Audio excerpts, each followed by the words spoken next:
Welcome back to the deep dive. Today we're digging into a specific bill working its way through Congress, H.R. 1515. That's right. It's called the Guidance Out of Darkness Act, or, the GOOD Act for short. Good act, okay. And for this deep dive, we're sticking just to the text of the bill itself. Exactly. Our mission today is basically to break down what this bill actually says, what it requires government agencies to do. And, crucially, why it might matter to you, the listener. Precisely. All right, so Guidance Out of Darkness, that name points right to it. Guidance documents. What are we talking about here? What are these? So the bill defines them. They're essentially agency statements, general applicability. Okay. But the key thing is they don't have the force of law. They're not like formal regulations. Right, so they can't enforce them like a rule that went through public comment and all that? Exactly. Yeah. Instead, they're about how agencies set policy or how they interpret the laws or regulations already on the books. Got it. It's the how we see it from the agency. But, okay, here's where I saw something really interesting in the text. The examples they give. It's not just like official memos, right? No, not at all. And this is, I think, a really key part. The list is, well, surprisingly broad. Like what? Well, it explicitly mentions things you might expect, like notices, bulletins, directives, letters. Standard stuff. But then, yeah, it specifically calls out blog posts and speeches by agency officials as things that could be guidance documents under this definition. Wait, really? Blog posts, speeches? So if an agency head gives a speech outlining an enforcement priority, that could count? Potentially, yes. The bill even says the definition shall be construed broadly. Wow. Okay, so they're casting a wide net. Seems like it. The idea seems to be capturing many ways agencies communicate their policies or interpretations, even the less formal ones. Okay, so agencies have all this stuff. Formal letters, maybe blog posts, speeches. What does the GOOD Act say they have to do with it all? The main requirement is pretty clear. Agencies shall publish these guidance documents online. Just put them online. Well, any new documents have to go up on the same day they're issued. Immediately. Okay. And what about all the guidance that's already out there? Stuff from years ago? Right. For documents issued before the act passes, if they're still, in effect, agencies have 180 days to get those published online too. 6 months to round up everything current. Okay. But where online? Just anywhere on their site? I thought there was something specific. Yes. Whoa! This is a big piece. It's not just the bill. The bill requires all these documents from all the different agencies. All of them? To be available in a single location. One central website. One website for everything. Who runs that? The Director of the Office of Management and Budget OMB has 90 days after the act is enacted to designate this single website. Okay, so a central hub. That sounds ambitious, but potentially really useful. No more hunting across 50 different agency websites. That seems to be the goal.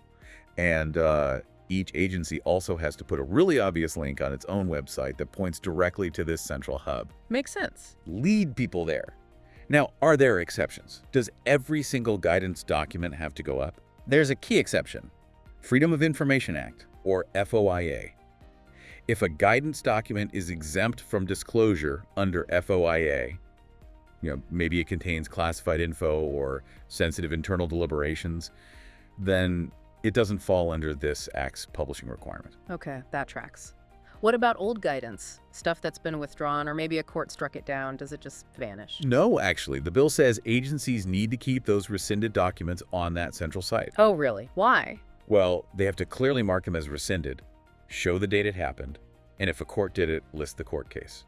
So you get the history. You can see what the policy used to be. Okay. So you can trace how things change. That could be useful. Now let's clarify what this bill doesn't do. Just because an agency blog post is now on this central website, does that suddenly make it legally binding? That's a critical point the bill addresses directly. They have these rules of construction, meaning it explicitly says nothing in the act changes the validity of any guidance document.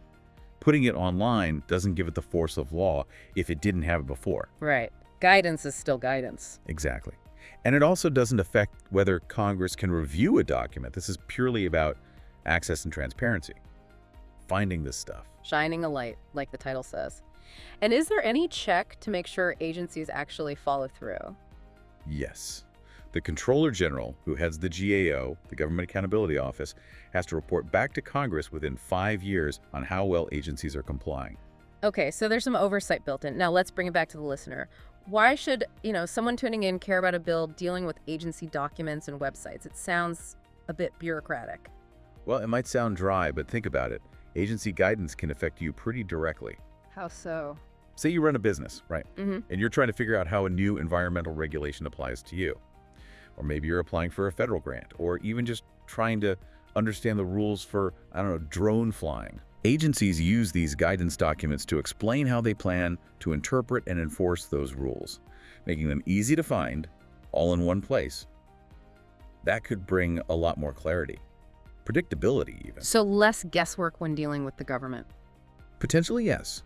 It's about making the administrative state, as they call it, a bit less opaque, more transparent about how it applies its own rules day to day. Getting those interpretations out of darkness, as the name suggests. Okay, that makes the connection clear. But it does leave us with a question to chew on, doesn't it? What's that? Well, putting everything in one place sounds great for access.